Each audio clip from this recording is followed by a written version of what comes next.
Saya kira demikian saya sampaikan. Pak Kiai sudah hadir. Mari kita simak penjelasan beliau untuk itu kami persilakan.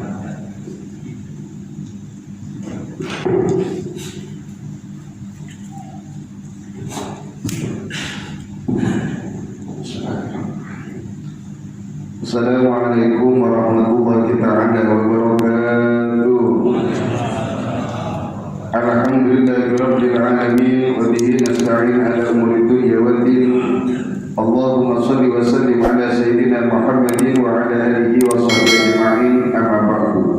Yang saya hormati, saya banggakan para ketua, para dewan pengurus, para imam, para jemaah, para ibu-ibu serta para remaja masjid Babus Salam Kompleks Duta Bandara Air 2 Kuburaya Kalimantan Barat yang semoga dirahmati oleh Allah Subhanahu wa taala.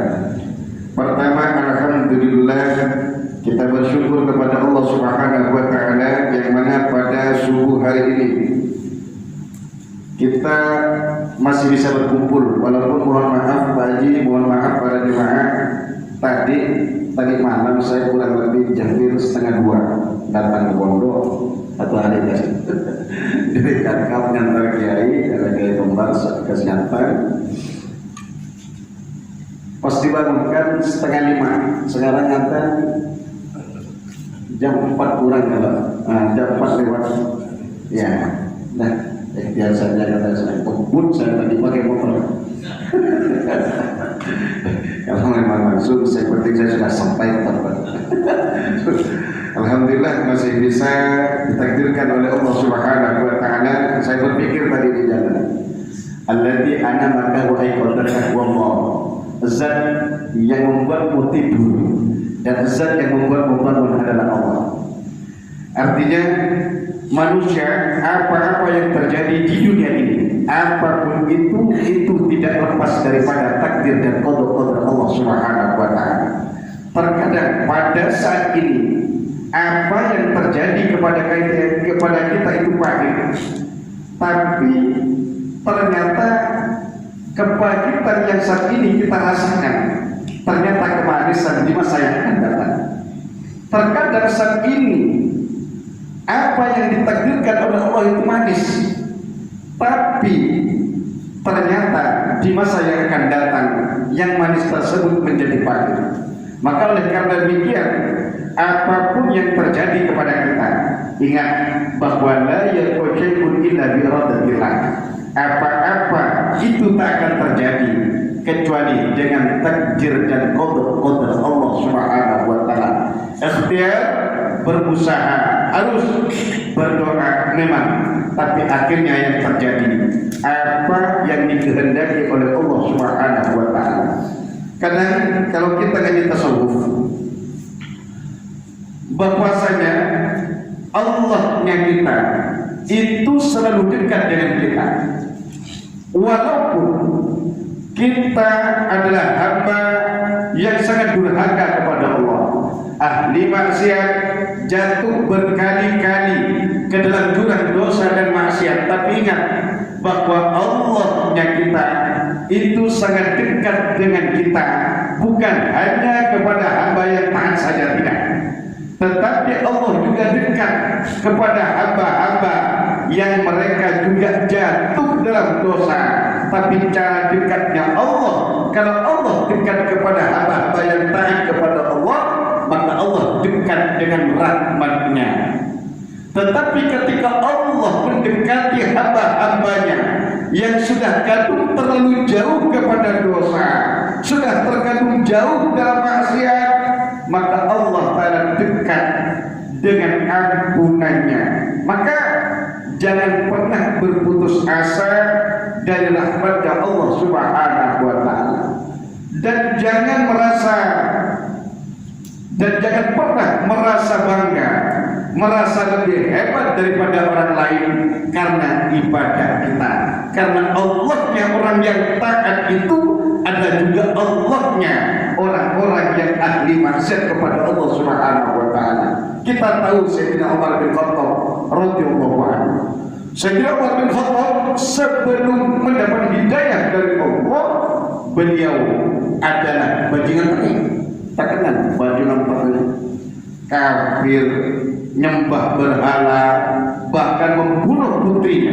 Punya anak putri, Sayyidina Umar dibunuh oleh Sayyidina Umar putrinya waktu belum masuk Islam. Tapi ketika Allah Subhanahu wa taala ingin memberikan hidayah kepada Sayyidina Umar, apa tak kata kalau Allah sudah berkehendak, Sayyidina Umar yang asalnya menentang Kanjeng Nabi Muhammad, menentang Islam, ternyata berbalik arah, mati-matian membela agama Islam. Sayyidina Umar yang asalnya memusuhi kepada Rasulullah sallallahu alaihi wasallam dengan sekuat-kuat tenaganya beliau, dengan sekuat-kuat emosinya beliau, setelah dapat hidayah dari Allah, ternyata beliaulah pertama kali yang mengusulkan dakwah secara terang-terangan. Ketika berkumpul sahabat, sudah banyak satu persatu sahabat masuk Islam, akhirnya kata Sayyidina Umar, wahai Rasulullah, alasna al-haqqi, wahai Rasulullah, bukankah kita berada dalam kebenaran, wahai Rasul?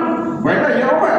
Ya wahai Umar, kalau memang kita berada dalam kebenaran, wahai Rasul, kenapa kita tidak terang-terangan berdakwah saja, wahai Rasul? Kalau memang mereka ingin membunuh, wahai Rasul, maka akulah yang pertama kali yang akan membela, wahai Rasulullah sallallahu alaihi wasallam. Maka kata Allah Ta'ala, wa asa an tuhibbu syai'an wa huwa khairun lakum. Dan terkadang engkau senang, engkau suka kepada sesuatu itu, pengen, andai kata tahun ini misalnya bulan ini pengen seperti ini, pengen seperti ini, pengen seperti ini, pengen seperti ini. Wah, satu ibu saya, wah laku. Tetapi andai kata Allah Taala berikan permintaanmu, tapi itu buruk untukmu, wasa antakrahu syai'an wa huwa khairul lakum. Dan terkadang kita benci, tak senang kepada sesuatu yang terjadi kepada kita, tapi terkadang itulah yang baik, wa asa antakrahu syai'an wa huwa khairul lakum. Terkadang kalian benci, tidak senang kepada sesuatu, tapi itulah yang buruk untukmu, tapi itulah yang baik kata Allah Ta'ala untukmu. Oleh karena demikian, alhamdulillah oleh Allah Subhanahu wa taala, kita semua senantiasa diberikan kesempatan oleh Allah Subhanahu wa taala, yang akhirnya pada subuh ini dari tadi pikiran, karena cukup alhamdulillah pikiran di sini, maka saya kejar tadi karena di cukup panjang pikiran di sini sebenarnya.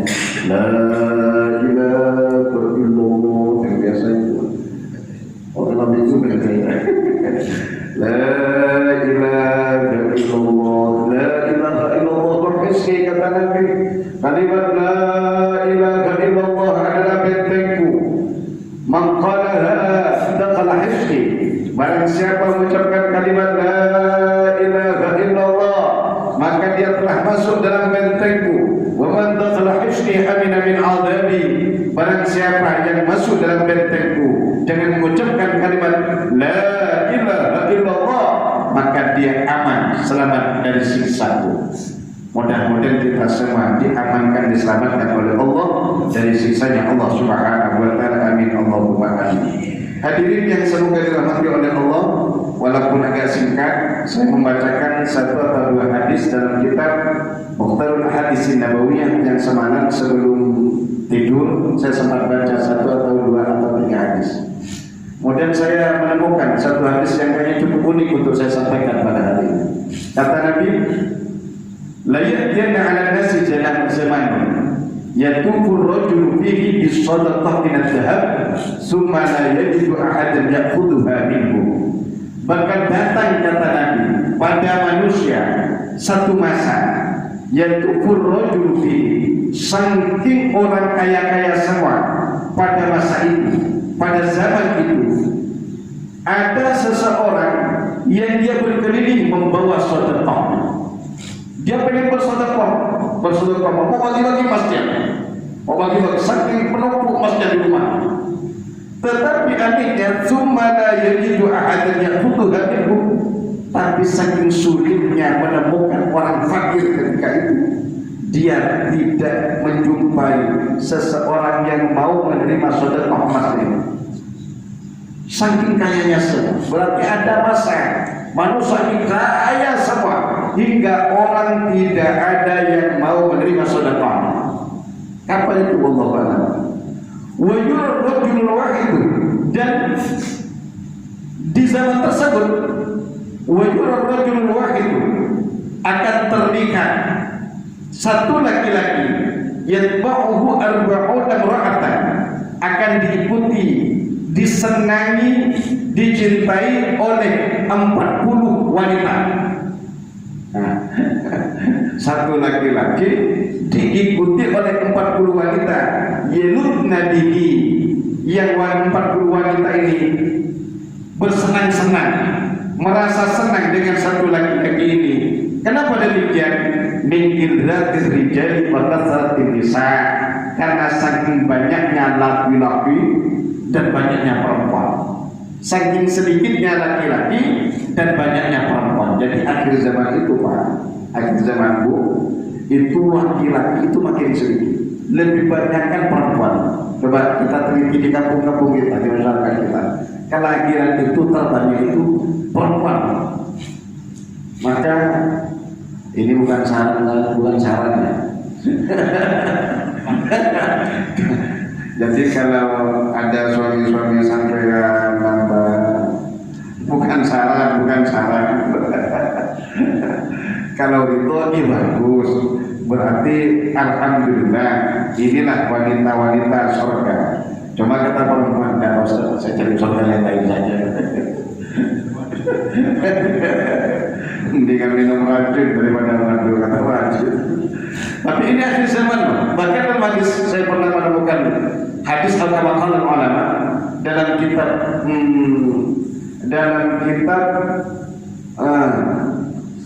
apa sering saya sampaikan itu, bahwa di akhir zaman ini di antara tanda-tandanya satu laki-laki ini perbandingannya 50 perempuan di akhir zaman. Maka kelahiran, kita teliti kelahiran ustadz sekarang ini, saya semuanya lahir 3. Bukan saya punya anak, istri saya tak punya anak, istri saya punya anak 3, semuanya perempuan. Ada anaknya Ustadz Nopo Iman, emputnya itu kata sama perempuan. Ternyata ketika kita teliti di kampung-kampung itu memang banyak kelahiran perempuan.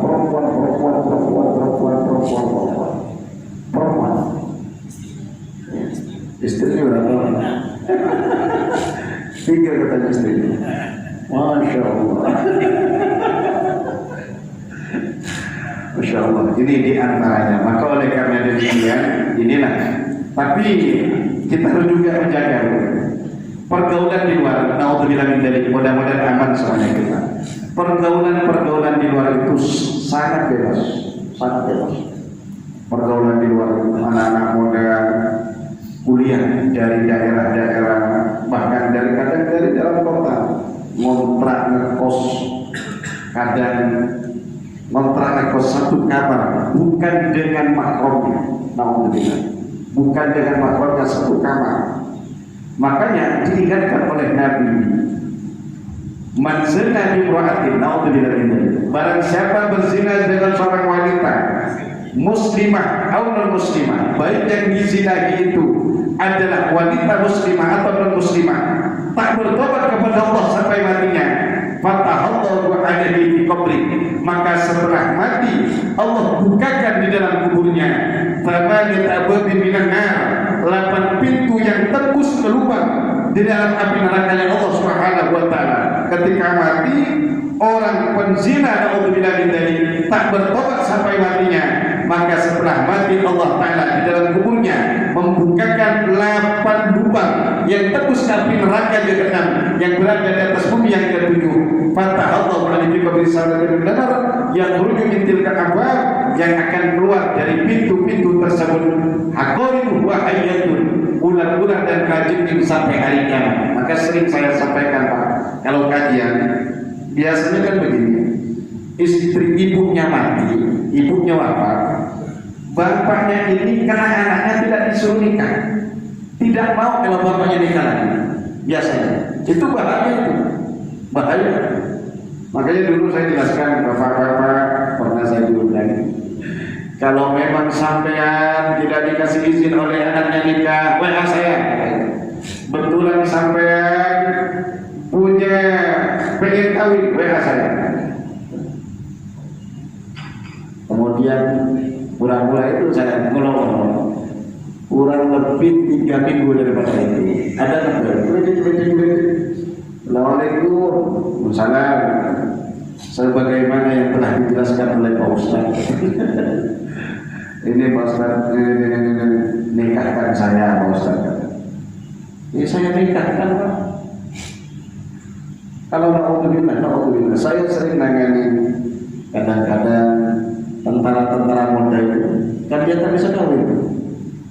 Tentara-tentara muda yang belum masuk itu, dia kalau kawin biar kalau ketahuan dipecat. Cuma kalau tidak dinikahkan motornya lebih besar dunia akhirat. Maka biasanya kita nangani seperti itu. Kita nikahi kasiri. Nikah siri itu bukan nikah berdua, Pak.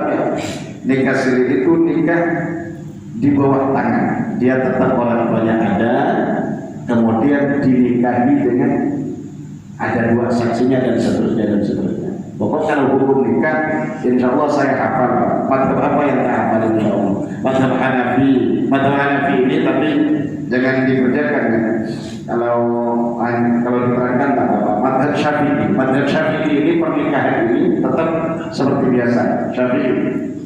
Syafi'i 4 ada saksi dan syarat nikah ini ada kedua laki-laki perempuan, kedua saksi, kemudian wali dan kedua saksi 5, sirat 6, laki-laki perempuan, dan syaratnya perempuan bisa menikah harus lebih daripada iddah. Iddah itu batas waktu wanita bisa kawin lagi. Contohnya ini, saya jelaskan tentang iddah, hukum masing-masing. Iddah itu misalnya seorang wanita wafat suami, maka wanita tersebut bisa nikah lagi 4 bulan 10 hari baru bisa nikah lagi. 4 bulan 10 hari berarti 130 hari, bukan 100 hari Pak, 130 hari baru bisa kawin lagi. Dan selama masa-masa iddah tersebut, masa penantian itu, dia tidak boleh bersolat dan bersolek secara transparan. Hukumnya ini. Jadi kalau iddahnya perempuan yang wafat suaminya 4 bulan 10 hari atau 130 hari. Kemudian kalau perempuan itu pisah dengan suaminya dalam masa-masa hamil, maka dia bisa menikah lagi setelah melahirkan, baru bisa nikah lagi. Tapi bagaimana hukumnya? Naudzubillah. Andai kata ada seorang wanita lalu hamil di luar nikah, naudzubillah, hamil di luar nikah, misalnya hamilnya anggap 2 bulan hamil, lalu dia dinikahi oleh laki-laki yang tidak menyetubuhinya atau laki-laki yang menyetubuhinya, apakah sah hukumnya? Maka sah. Menikahi wanita yang hamil dari luar nikah sah, baik oleh laki-laki yang menghamilinya atau oleh laki-laki yang tidak menghamilinya. Terus bagaimana ini Pak Ustaz? Katanya tadi iddahnya harus setelah melahirkan. Maka kata ulama, karena yang hamil pertama itu dengan terhormat, sementara hamil yang contoh kedua ini, hamil di luar nikah itu hamil dengan tidak terhormat. Bagaimana status anak? Maka status anak ini kalau dia yang dinikahi oleh laki-laki ini di kehamilannya sebelum umur 4 bulan, misalnya umur 2 bulan, lalu menikah, terus lalu lahir bayi. Kalau laki-laki kita tidak bahas, karena dia tak butuh wali ketika nikah. Misalnya perempuan dinasabkan kepada siapa bayi ini? Kalau yang menikahi ini sebelum kehamilan 4 bulan, misalnya 3 bulan atau 2 bulan setengah, lalu dinikahi, maka bayinya ini dinasabkan kepada orang yang menikahi. Tetapi kalau sudah dinikahi wanita yang hamil dari luar nikah ini, dinikahi oleh seorang laki-laki di atas 4 bulan, misalnya 4 bulan setengah, lalu dinikahi, kemudian hamil, lahir perempuan misalnya, maka dia tidak dinasabkan kepada bapaknya yang menikahi. Berarti apa dia? Kalau dia nanti kawin, berarti muhakkam, ngangkat wali hakim. Ngangkat wali hakim. Berarti tergantung umur kehamilan. Dan pernikahannya sah. Pernikahannya sah. Mengawini wanita hamil dari zina atau tidak dari pernikahannya itu sah secara hukum. Secara hukum sah. Ada di dalam kitab ini. Kalau dahulu dalam kitab Abdul Mu'in yang ada lupa itu dijelaskan. Ini saya bawa itu. Sah hukum. Bahkan dalam kitab Fathul Bari tadi ada, di Fathul Bari itu ada, di bajulinya itu ada itu sah hukumnya. Wanita hamil. Kemudian wanita, kemudian iddah, ini kan iddah tadi. Wanita hamil iddahnya setelah melahirkan. Wanita yang cerai, kapan bisa nikah? Kalau dicerai suaminya itu masa-masa haid menstruasi, maka dia lepas iddahnya atau bisa kawin lagi, masuknya haid yang ketiga, keempat, misalnya haid ini. Haid lalu dicerai oleh suaminya, saya cerai kamu deh, saya telak kamu deh. Telak ini Pak Bu, jangan gurau-gurau. Telak rujuk di antaranya jangan gurau-gurau. Terjadi telak dan rujuk nanti saya jelaskan tentang rujuk kalau masih tersampai waktunya. Onak, gurau tak gurau itu terjadi. Onak, lepas, pisah. Ini telak namanya. Telak, lepas, pisah. Saya telak, cerai, pisah. Nih, 3 ini. Ini 8. Terjadi gurau tak gurau terjadi. Jadi kalau wanita dicerai atau ditelak oleh suaminya waktu menstruasi, maka dia lepas iddahnya, masuknya mens yang keempat. 4. Masuk mens yang keempat, surat saya keempat, baru bisa nikah. Kalau dia ditelak oleh suaminya itu waktu suci, tak menstruasi, tidak haid, maka dia bisa nikah lagi dengan laki-laki lain, yaitu ketika masuknya haid yang ketiga. Masuk haid yang ketiga bisa nikah lagi. Ini di antara kita tuh kita wafat sudah sah. Kalau suaminya mati, maka berapa bisa nikah lagi? 4 bulan 10 hari, 130 hari, 110 hari. 130 hari. Kemudian kalau wanita ditelak waktu menstruasi bisa nikah lagi atau lepas iddahnya ketika masuk menstruasi atau haid yang keempat. Kalau wanita kemudian ditelak waktu suci, maka masuknya haid yang ketiga. Dan wanita yang dicerai waktu hamil, maka bisa nikah lagi ketika hamil, ketika melahirkan. Kira-kira seperti itu. Allah a'lam bishawab. Ini adalah baik, para jamaah sekalian, 15 menit. Saya kira apa yang mau saya sampaikan ini cukup mendasar bagi kehidupan kita dalam keluarga, juga termasuk dalam keimanan kita. Tadi disebutkan bahwa kita harus meyakini apa yang terjadi dalam kehidupan kita di dunia ini adalah biqudratillah, atas takdir Allah Subhanahu wa Ta'ala. Ada pertanyaan Pak Ustaz, apakah takdir itu bisa menghapus kesalahan, kelalaian? Nah, sekarang kan lagi viralnya pesantren ambruk, Pak Kiainya ini takdirnya, ya, sudah takdirnya. Ketika orang mukmin sudah dibilang takdirnya, sepertinya sudah tidak bisa apa-apa. Nah, dengan demikian kan akhirnya tidak ada evaluasi, kan? Ketika takdir buruk itu terjadi atas kesalahan kita, ya, karena perilaku dan seterusnya, kira-kira masih bisa nggak itu berlaku kesalahan di atas takdir itu? Bisa disalahkan nggak gitu? Apalagi dalam ya, di kita ini kan ada hukum perdata, ada hukum pidana. Nah, itu yang saya kira mungkin perlu diperhatikan. Termasuk tadi orang nggak mau sholat nih, udah takdirnya gitu, kan? Walaupun kita tahu bahwa orang nggak sholat itu Allah juga dekat dengan ampunannya, gitu. Nah, kalau dia nggak tobat, berarti takdir juga. Mohon lebih masih. Nanti sambil yang lain siap-siap.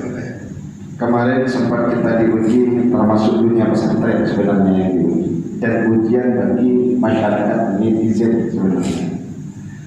Kemarin innalillahi wa inna ilaihi raji'un kurang lebih hampir 60 kalau tidak keliru wafat meninggal dunia. Bagi mereka yang wafat itu mati syahid. Syahid dari beberapa alasan. Satu, karena sedang mencari ilmu. Orang mati dalam keadaan mencari ilmu walaupun sedang tidur-tiduran mati syahid. Syahid fil akhir. Yang kedua, wafat karena tertimpa sesuatu dan dia tertimpa bangunan, ada yang sujud, syahid. Tapi fil akhir, kan di antara syahid itu syahid mati dalam keadaan tabrakan, itu mati syahid fil akhir. Syahid di akhirat. Kemudian saya tidak membahas tentang kelalaian, karena pesantren Buduran itu termasuk pesantren yang sepuh, kurang lebih 125 tahun. Pesantren yang kemarin viral itu 125 tahun umur pondok itu. Kemudian karena mungkin netizen termasuk kita yang melihat hanya melihat dari sudut pandang satu sudut pandang, tidak memandang dari sudut pandang yang lain, maka kebanyakan netizen ini nyinyir. Cuma dimiliki ilmu para ulama, apalagi kiai itu termasuk ulama juga, beliau karismatik. Maka ini takdir. Tapi seperti itu, ikhtiarnya kita harus, misalnya ini masjid ini kan sudah ikhtiar, tiangnya besar-besar, sudah ikhtiar. Tapi ternyata naudzubillah, mudah-mudahan tidak, pas kejadian sesuatu lalu roboh, maka itulah takdir dari Allah Subhanahu wa Ta'ala. Dan kemarin ada bangunan ambruk juga setelah viral itu dari pesantren, bangunan yang kokoh milik pemerintah ambruk juga. Allah telah tampakkan setelah beberapa minggu dari ambruknya pesantren Buduran sampai Clinton, ada bangunan besar jatuh roboh juga. Allah Ta'ala sebenarnya seperti itu. Allah Ta'ala ingin menampakkan bahwa apa yang terjadi itu tidak terlepas dari apa yang telah ditentukan oleh Allah Subhanahu wa Ta'ala. Tapi ikhtiar itu harus jadi yang sholat. Ketika disuruh sholat, kamu kok tak sholat? Sudah takdirnya saya tak sholat. Jangan, nanti jadi kufur itu. Kamu kok tak puasa? Sudah takdirnya saya tak puasa, jadi kufur. Karena ikhtiar, ahli sunnah wal jamaah itu ngambil tengah-tengah antara ikhtiar dan ikhtiar itu usaha dan doa. Ikhtiar doa. Jangan doa saja tapi tak ikhtiar, jangan ikhtiar saja tapi tak doa, jangan usaha saja tapi tak doa, maka itu dianggap sombong. Jangan doa saja tapi tak usaha, berarti itu dianggap pemalas. Maka kita jangan banyak walaupun ini jangan banyak komentar apa-apa yang terjadi gitu. Yang kedua, hikmahnya saya lihat hikmahnya kemarin itu tadi untuk membuka pandangan pemerintah tadi. Karena selama ini pesantren terus terang, saya ini bangun pondok juga di pondok. Cuma untuk bangunan pesantren kebanyakan dari orang yang peduli, kepedulian kepada pesantren itu, masya Allah. Kiai itu bukan kaya yang bangun pondok itu, kadang mengumpulkan samping yang satu, yang bata sampean yang nyumbang 10 bata, jadilah pesantren. Kenapa santri ini pekerjakan? Kalau tahu dunia pesantren, Pak. Kenapa santri? Paling seneng itu pagi tahu. Yang paling seneng itu yang pernah di pondok. Paling seneng itu kalau royongan. Ayo royongan. Kerja bakti itu tuh dan setiap hari itu. Paling kan misalnya kayak di rumah ini, kan di rumah sekarang kalau pondok. Terima kasih para donatur-donatur dari masjid sini. Mudah-mudahan dibalas oleh Allah Taala dunia akhirat. Ini sekarang lagi ngecor balok. Itu dijadwal itu. Jadwal kadang seminggu dapat sekali. Itu nunggu santri. Karena satu libur sekolah, atau kita senang libur sekolah, libur ngaji, pas malam tidur. Dan saya kerjakan malam tidur, kasih makan. Itu apalagi kayak santri Lirboyo. Itu kan kurang lebih 20.000. Buduran itu, buduran itu santri tua itu. Satu apa nanti itu sebelum merdeka itu ada. Banyak santrinya dari pejabat, jadi pegawai, pengisi kemerdekaan itu sudah generasi ketiga. Jadi pas pendidikan tertinggi, terbesar, pendidikan tertua di Indonesia adalah pesantren. Pesantren. Sidogiri, tahu Sidogiri saja? Sidogiri itu 285 tahun sudah berdirinya. 285 tahun, hampir 3 abad. Pendirinya Said Sulaiman Mojo Agung. Said Sulaiman Mojo Agung. Kalau ada yang dari Mojo Agung Kediri, kalau nggak dulu Said Sulaiman Jombang, kalau nggak dulu Said Sulaiman Mojo Agung. Saya sempat jalan awal. Jadi kita jangan nyinyir, udah lepaskan saja kepada Allah Ta'ala. Yang kedua, kali ini saya dengar informasi itu pesantren itu langsung dibangun oleh APBD pemerintah. Hikmahnya itu. Kedua bagi yang di dunia pesantren lebih hati-hati kalau bangun. Lebih hati-hati bagi kami di dunia pesantren ini. Agak hati-hati sekarang kalau bangun. Terus seperti itu. Oh iya, kita jangan nyinyir juga. Ada kemarin ini, insya Allah saya besok malam atau mau takdiran, karena di kota barunya ada juga korban tersebut pondok di sana, termasuk keluarga daripada santri saya, keluarga daripada wali santri pondok wafat. Inna rajiun. Mungkin hanya itu. Mudah-mudahan oleh Allah Taala yang wafat diterima oleh Allah. Orang tuanya yang paling sakit itu kan orang tuanya, paling sakit orang tuanya dan kiainya itu sakit.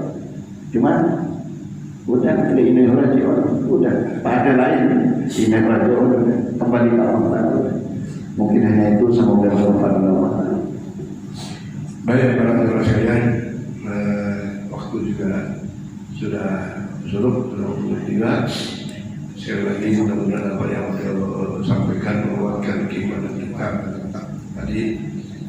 Kemudian ketahuilah bahwa dalam kita sebagai orang Muslim ini ada aturan-aturan ketika ada misalnya tadi pernikahan di luar nikah, kemudian maksudnya hamil di luar nikah, kemudian persoalan talak dan seterusnya, iddah dan seterusnya, seyogianya yang menjadi ilmu bagi kita sehingga ketika terjadi sesuatu setidaknya kita tidak melanggar daripada fikihnya atau syariat. Kemudian menambah ilmu kita, dan untuk berkahan majelis mohon maaf untuk bisa menutup kita. Amin. Bismillahirrahmanirrahim. Alhamdulillahirabbil alamin. Allahumma shalli ala sayyidina Muhammad wa ala ali sayyidina Muhammad. Allahumma ighfir lana wa liwalidina warhamhum kama rabbawna shighara. Ya Allah, ampuni kami, kedua orang tua kami, para kiai dan guru-guru kami, ya Allah. Pasangan-pasangan kami, anak keturunan kami, santri dan murid kami, guru-guru kami, ya Allah, keluarga dan warga kami, masyarakat kami, muslimin, muslimat, wal mu'minin wal mu'minat yang hidup dan telah wafat, ya Allah, matikan kami dan mereka dalam keadaan husnul khotimah. Permodalah urusan kami dan mereka, urusan agama dunia dan akhirat, ya Allah. Lancarkan rezeki kami dan mereka, ya Allah. Allahumma aksir afwalana, perbanyak harta-harta kami, ya Allah, auladana dan anak-anak kami, ya Allah. Wabarik lana fima a'taitana, dan berkahi dalam apa-apa yang kau berikan kepada kami, ya Allah. Bukakan pintu rezeki bagi kami dan mereka untuk bukan ibadah kepada-Mu, Allah, untuk mendekatkan diri kepada-Mu, Allah. Yang punya usaha, lancarkan usahanya, ya Allah. Yang sakit, angkat penyakitnya, ya Allah. Yang lemah ibadah kepada-Mu, kepadamu ya Allah. Matikan kami dan mereka dalam badan husnul khatimah ya Allah. Masukkan kami dan mereka ke dalam surga Firdaus ya Allah. Masukkan kami dan mereka ke dalam surga Firdaus dengan rahmat-Mu Allah. Masukkan kami dan mereka ke dalam surga Firdaus dengan rahmat-Mu Allah. Selamatkan kami dan mereka dari api neraka-Mu ya Allah. Selamatkan kami dan mereka dari api neraka-Mu Allah. Selamatkan kami dan mereka dari api neraka-Mu ya Allah. Dari Sayyidina Muhammadin sallallahu alaihi wasallam wa barik fi dunyana ila tazawwaj al-adab min fadlillah rabbil izzati wa yasbihu rabbil alamin subhanallahumma wa bihamdika asyhadu an la ilaha illa anta nastaghfiruka wa natubu ilaik wa sallallahu ala sayyidina Muhammadin wa alihi wa sallam rabbil alamin Allahumma salli ala sayyidina Muhammad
Dari mana?